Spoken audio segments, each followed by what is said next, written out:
No, 92. February 92, I was 4. 5'4"? Wow. Yeah. 4 years old. Yeah, Wow. and I remember we were going to Madison Square Garden. My dad said, yeah, because it was an afternoon show on a Saturday. It was a Superstars taping, or it might have been live. When my dad was telling me, we're going to Madison Square Garden. I don't know what that means. So when we're walking towards the building, I'm expecting the show's going to be outdoors in a garden. Like carrots, plants, and Yeah. tomato plants. So we got there. I was like, is this it? And yeah, I was like, oh, okay. Because I was You know what's funny that you say that? Because my dad played for the Rangers. Yeah. And I was probably at the Garden when I was 4 years old, 3 years old, 5 years old. And I don't think I've ever said that story before, but now that you say that, I can remember somehow that strikes a chord. Like the first time I was told Madison Square Garden, I was expecting, like the Hanging Gardens of Babylon or something. Yeah. And it's like, what is this place with all these people in it? Where's the garden? Just a massive greenhouse with a hockey rink. Yeah. Like I'm expecting my grandma garden. So I'm expecting like my grandma's house or something. Yeah, that's Right. exactly what was going through my head. I remember that distinctly, and that was my first experience. time. Yeah, But there was a bunch of times when you were in the crowd. Like there was I told you a story once where I hit Rock with a chair after I kind of hurt him and I swung. I was a little bit careless. And then you came back a couple of weeks later and said, I think I was there. yeah. When you told me the story, I said, yeah, I think I was there, man. And I said, I'm pretty sure it was Nassau Coliseum. We were debating whether it was Nassau or Meadowlands. Mm-hmm.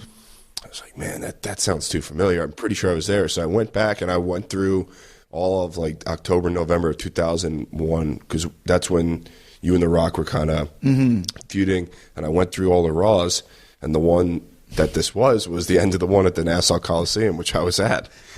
And and I remember I sent you the picture of like a sign I had or something like that. It didn't make sense. I didn't. I forget what it said, but I'm going to rock with you or something. Yeah, it was like a pro rock sign. But it didn't really make sense. Like, all the rock in the world. It was horrible, but Yeah. I made it just to get on TV, and guess what? You're on TV. Mission accomplished. Yeah, that's so funny. Yeah, it Yeah. was like we were running out of time, and I was supposed to hit Rock with a chair, and it was like, you got 30 seconds to go off the air, and I just swung this chair and hit him in his arm, and he got hurt, but he didn't really get hurt, and then I got in trouble, and I was telling that story, like, I think I was there, dude. So you used to go to all those shows in that area. Yeah, Nassau Coliseum, Meadowlands, Madison Square Garden, of course.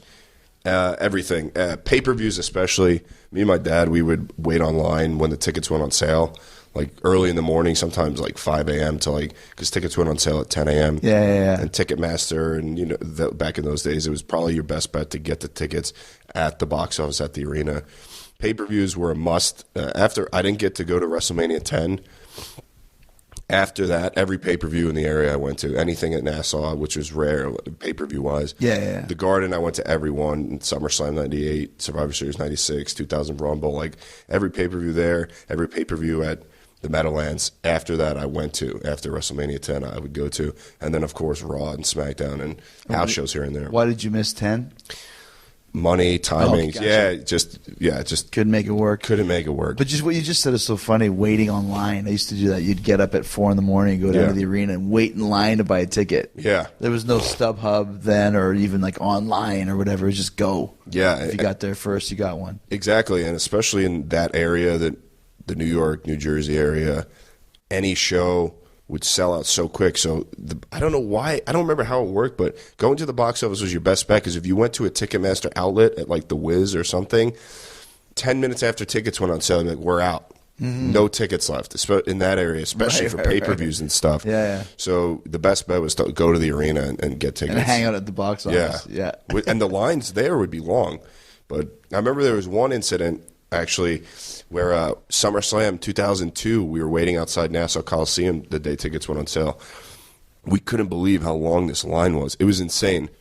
And it wasn't moving after. It was like 10:20, 10:30 a.m. And I'm freaking out. I'm like, we're not going to get tickets. So we just keep calling Ticketmaster. Finally, we got through. And we got tickets through the phone service Ticketmaster, which also sounds like ancient, calling Ticketmaster to get tickets. I remember we got tickets. They were way up, but we got tickets, and all these other people online were still waiting. And I remember knowing we had the tickets and walking by everybody that was still online. Like, yeah, that's right. We're going. You're not.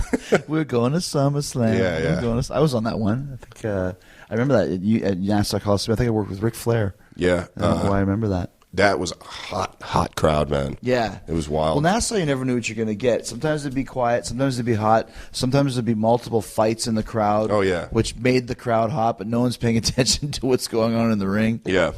Coliseum is weird, and it's just that crowd. It's hard to predict what they're going to like and what they're not going to like. Sometimes they love their baby faces. Sometimes they love their heels. What was the best show that you saw from that time frame? Is the one that stands out in your mind, or a match that stands out? From that time frame, like when you were going to shows. When I was going to shows, I'd have to say that SummerSlam 02 is one of the best shows I've ever been to. Also, Royal Rumble 2000 in the Garden, Triple H and Cactus Jack street fight. Jericho versus China versus Bob Holly. Yeah, 3-way. Yeah. Also, the Elimination Chamber in the Garden, Survivor Series 02. Wow. Yeah, that was a good match too. I'm trying to think, Survivor Series 02 and SummerSlam 02. It's so funny because that's like, I was there for all those shows. That's one of my eras, I guess you'd say, was right around that time frame. I can remember all of them when you point them out. So are you going to these shows as a 6'8" guy, 6'9"? Are you really that big? Tiny. I was 5'8" till my junior year of high school. Wow. Yeah. I was a late bloomer, and then I hit a growth spurt, and I came back my junior year, and people were like, what the hell happened to you? Over one summer, I grew like 8-9 inches. How does that even happen? I have no idea. It's almost like unhealthy. Yeah. People were stunned. It was a different human being, I guess. Wow. People were looking at me all weird, like the first day of junior year. It was like one summer. What the hell were you eating? Yeah, I just shot up. Is that something that's in your family? Is your dad tall, or? My dad's 6'1". My mom's tall. She's 5'11". So, but not as tall as you. Yeah. I don't know. I remember there was a time where I think I broke my hand in high school, and I had to get an X-ray, and the doctor told me your growth plate in your wrist is huge. You're probably going to be 6'5", 6'6", because I could tell by your growth plate you have a lot of growing to do. So I said, oh, yeah. So the next day I went into class, and I told the kid in front of me, I remember his name is Jeremy Fardella, if he ever listens to this. Shout out to Jeremy Fardella. Yeah.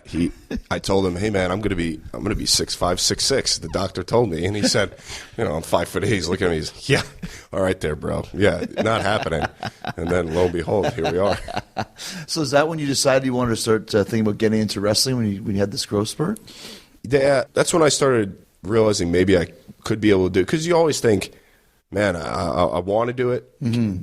Is it realistic? Mm-hmm. Can I actually make it happen? Right.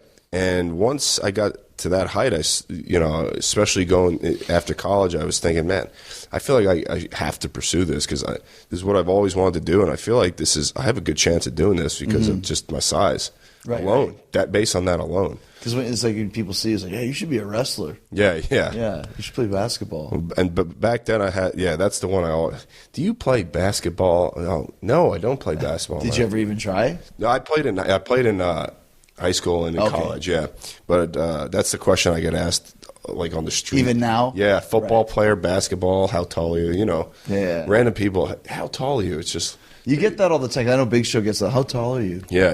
It's just like, man, come on, just let me relax. You got something else? Yeah. Is it the same thing, really? Yeah. Exactly. So when did you start training then? Like, how did you? I know you didn't start at NXT. You actually trained before that, right? Yeah, I trained with Johnny Rods in Brooklyn. The famous Johnny Rods. Yeah. Tommy Dreamer and Devon Dudley, I know for sure. Yeah, Taz. Right. Yeah, he's a 1996 WWE Hall of Famer. Really? Yeah, he was Wow. In 96. Cool. Yeah. There's a famous school in the area. Yeah, and Dumbo is actually the name of the area in Brooklyn. It's by Dumbo? Down under the Manhattan Bridge overpass. It's just like, yeah. It's right. That's real New York over there. Yeah, it's Dumbo. It's right there in Brooklyn. It's right by the Manhattan Bridge. It's actually really close to the Brooklyn Bridge, too, on Front Street at Gleason's Gym. I think they actually just moved around the block. But, yeah, I started training with Johnny Rods because he was in the area. He was reputable. And I could take the train there because I didn't have a car. Mm-hmm. So I had to, get on one train to another train to another train. Right. And then, so I started with Johnny Rods in Brooklyn. And I was there for about a year and a few months. Now, you're a very charismatic guy. Obviously we talked about that. Had you done any type of performing before that at all? Like the plays or anything like that? Or Man, no, I don't think I did any sort of like real reputable performing or anything like that. I was always performing, like even with my basketball team and stuff. I would give pregame speeches and stuff, and I would like cut promos like The Rock, and I would cut wrestling promos in the locker room, like at halftime and stuff. I was always doing stuff like that, but I was never like acting or on stage or anything like that. No. Because you're a good singer too.